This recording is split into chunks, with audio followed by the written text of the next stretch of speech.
My name's Brad Gardiner. I'm one of the infectious diseases physicians. I do a variety of things in the hospital, but often focused on transplant recipients.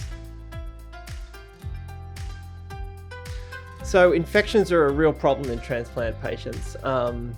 Transplantation offers a new lease on life for patients with end-stage organ disease, but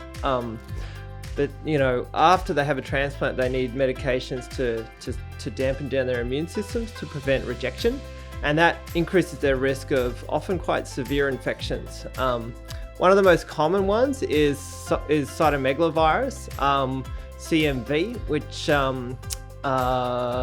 is a virus that once you've got it for life. And so in the setting of immune suppression, it can reactivate and result in quite significant clinical illness.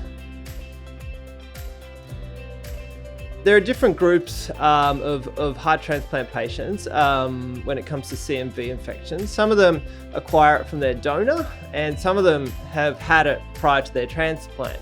And in patients who've got CMV from their donor, it's very clear what to do in terms of preventative antivirals, and we know the best approach for them.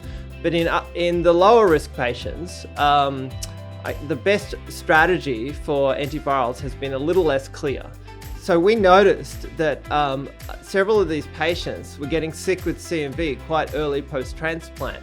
And to assess this in further detail, we decided to go back and review 150 recipient-positive heart transplant patients and look closely at what happened to them. And what we found was actually almost 1 in 5 developed significant CMV infection, which often was quite severe and led to them being rehospitalized, needing intravenous treatment, and poorer outcomes. Once we identified this, we discussed the best strategies, and we've now, in conjunction with the heart transplant team, implemented routine preventative antivirals for all of these patients for the first 3 to 6 months after their transplant. And that's going to bridge them through a high-risk time and reduce the likelihood of them developing CMV infection after their transplant.